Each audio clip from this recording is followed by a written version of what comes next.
Bonjour Florian Fressonnet. Bonjour.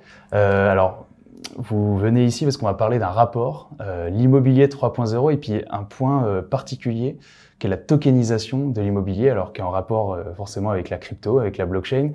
On va parler de tout ça, mais avant, j'aimerais qu'on revienne un petit peu sur la communauté que vous avez cofondée, qui s'appelle The Diggers. Est-ce que vous pouvez expliquer un petit peu ce que c'est, quel est le principe et pourquoi vous avez fondé ça, et puis surtout, comment est-ce que vous vous êtes tombé dans les cryptos avec The Diggers, ou peut-être avant?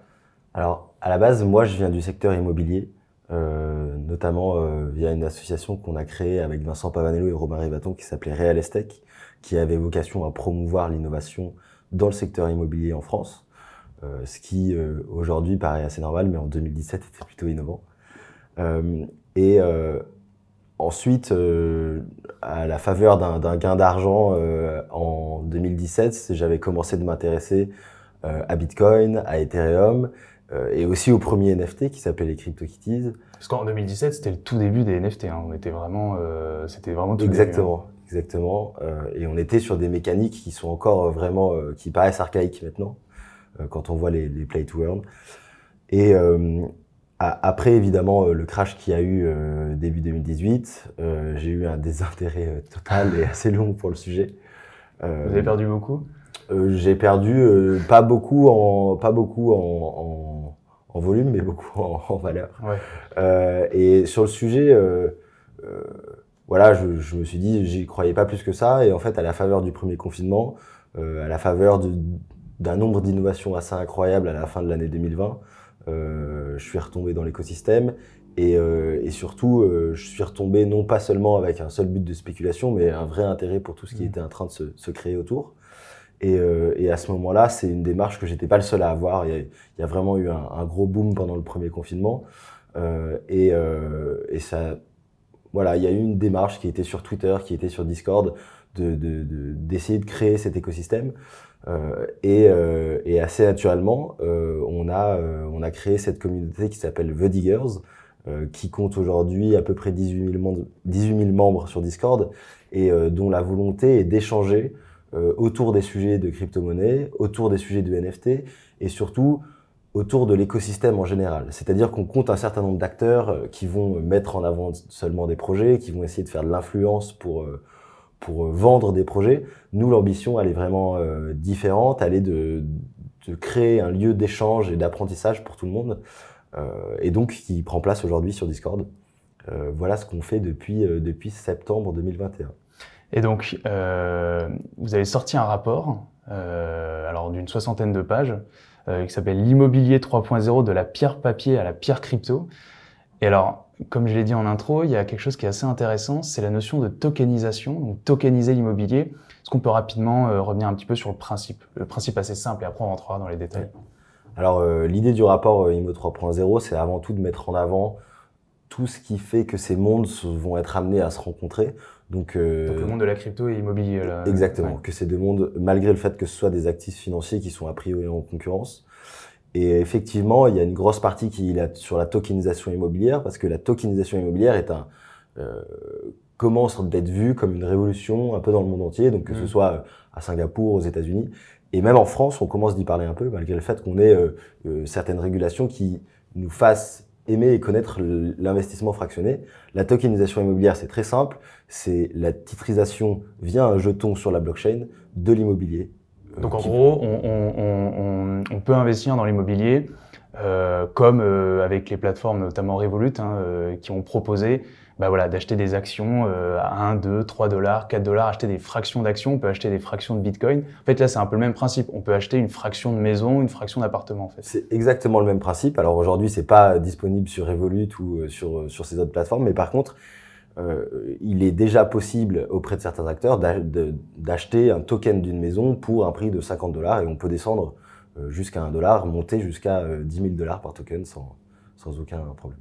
Donc en fait, la tokenisation, c'est aussi un phénomène sur lequel beaucoup de personnes dans la crypto parient. C'est quelque chose qui va se généraliser. Et justement, est-ce qu'on peut expliquer comment ça fonctionne dans l'immobilier? Ça se fait aux États-Unis, notamment. Ça se fait pas encore énormément en Europe. Donc moi, je suis investisseur. Par exemple, si j'achète, 100 dollars d'un appartement, je vais vivre dans quoi? Dans l'équivalent de 100 $, dans 1 mètre carré? Enfin, comment ça fonctionne exactement? C'est quoi le principe en fait? Alors, le sujet, c'est que la tokenisation, moi et un certain nombre de personnes, on est quand même persuadés que ça va passer, la démocratisation de la tokenisation, ça va passer par l'immobilier. Cependant, ça peut s'appliquer à tout, ça peut s'appliquer à de la dette, à des objets de collection, enfin vraiment.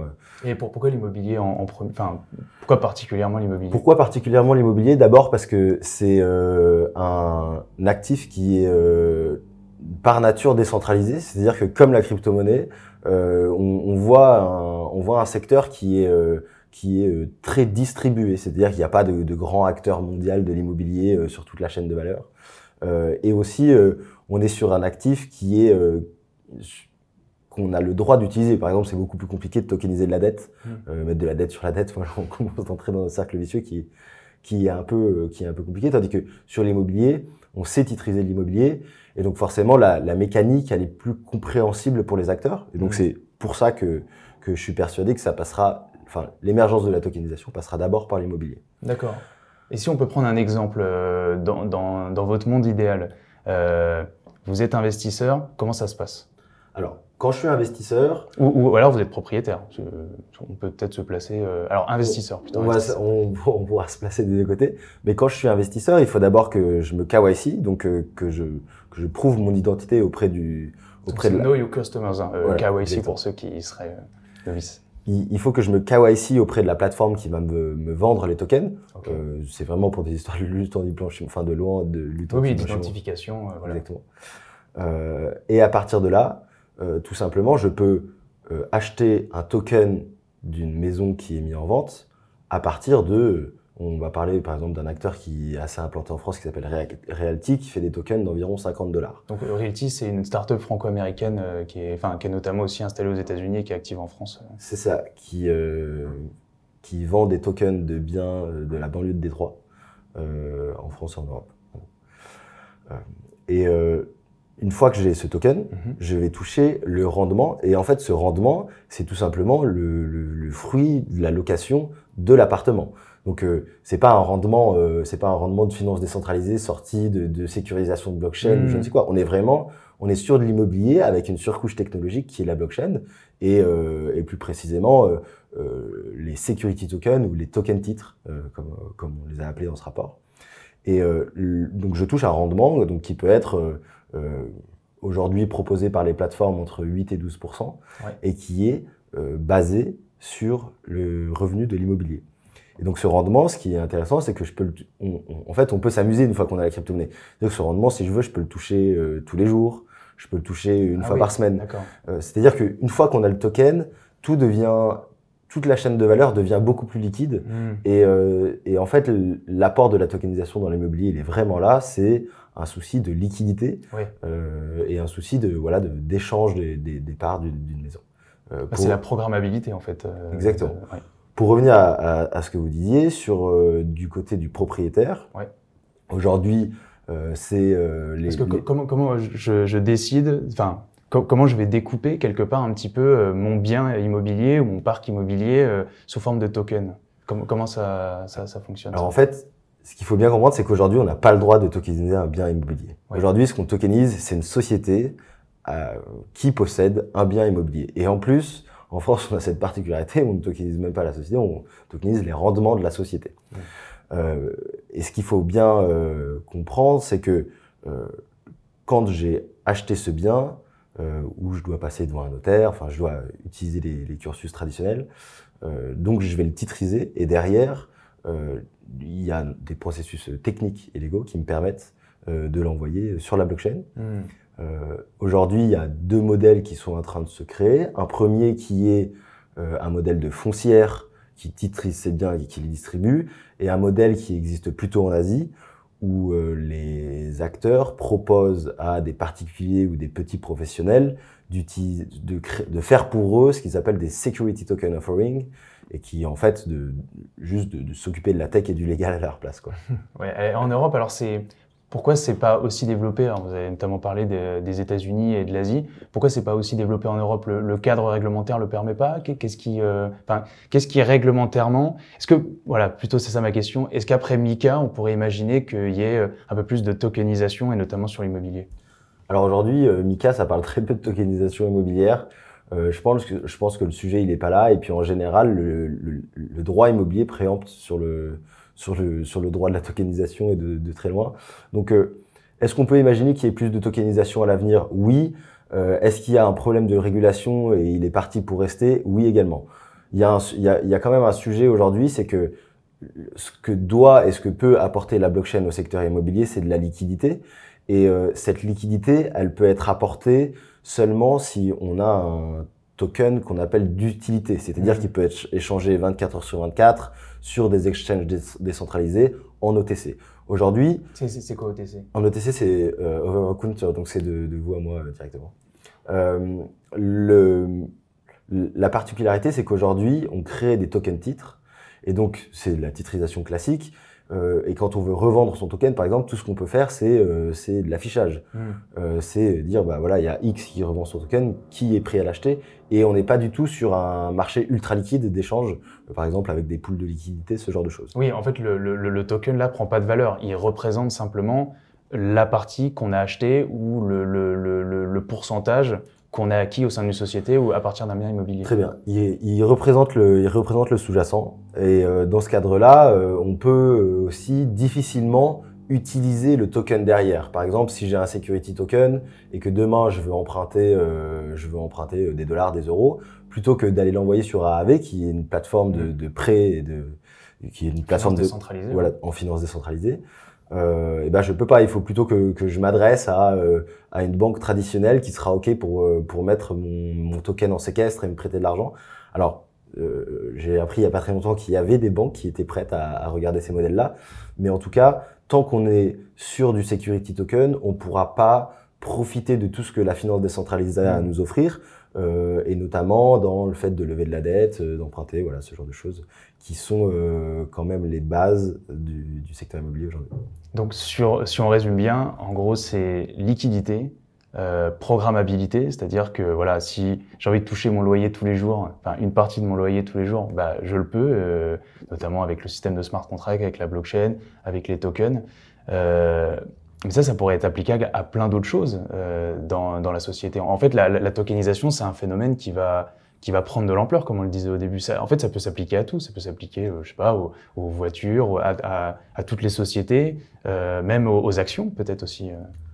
Alors effectivement, c'est. Là, on parle un peu, on est un peu loin, mais. On est un peu loin, mais en gros, tout ce qui peut générer du rendement peut être sujet à la tokenisation. Je pense par exemple à Petal Group, qui est une entreprise française qui a tokenisé des terres, ouais. voilà, qui a tokenisé des terres agricoles.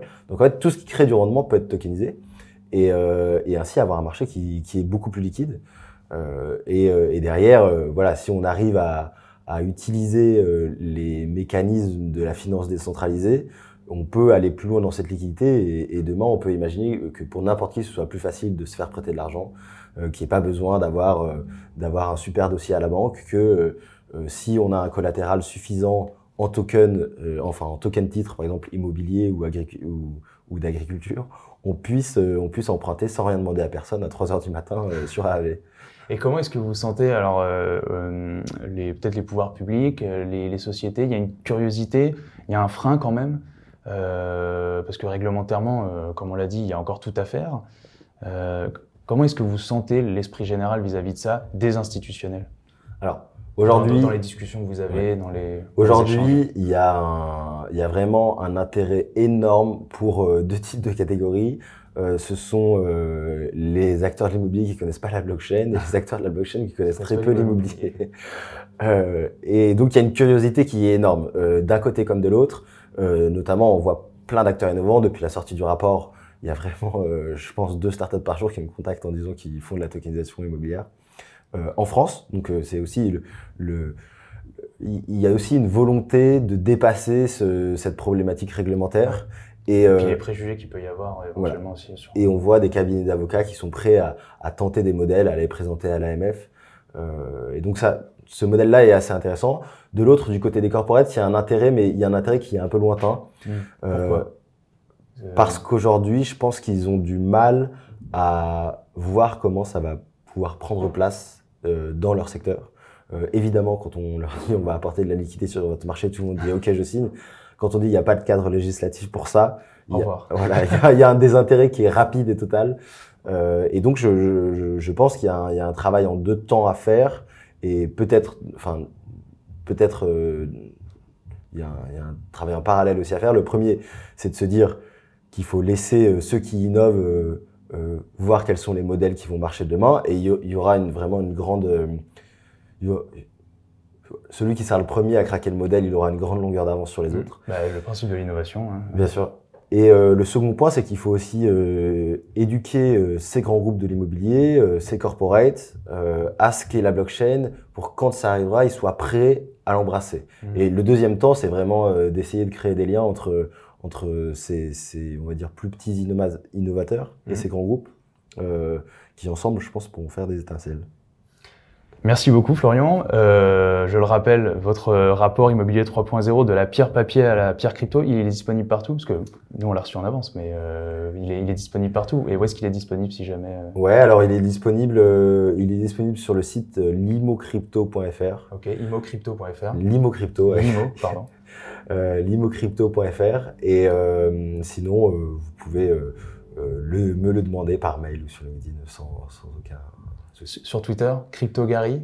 @CryptoGary avec 2 Y, effectivement. Et alors on le rappelle, évidemment, The Dingers, qui est évidemment disponible sur Discord et sur Twitter. Merci beaucoup. Merci.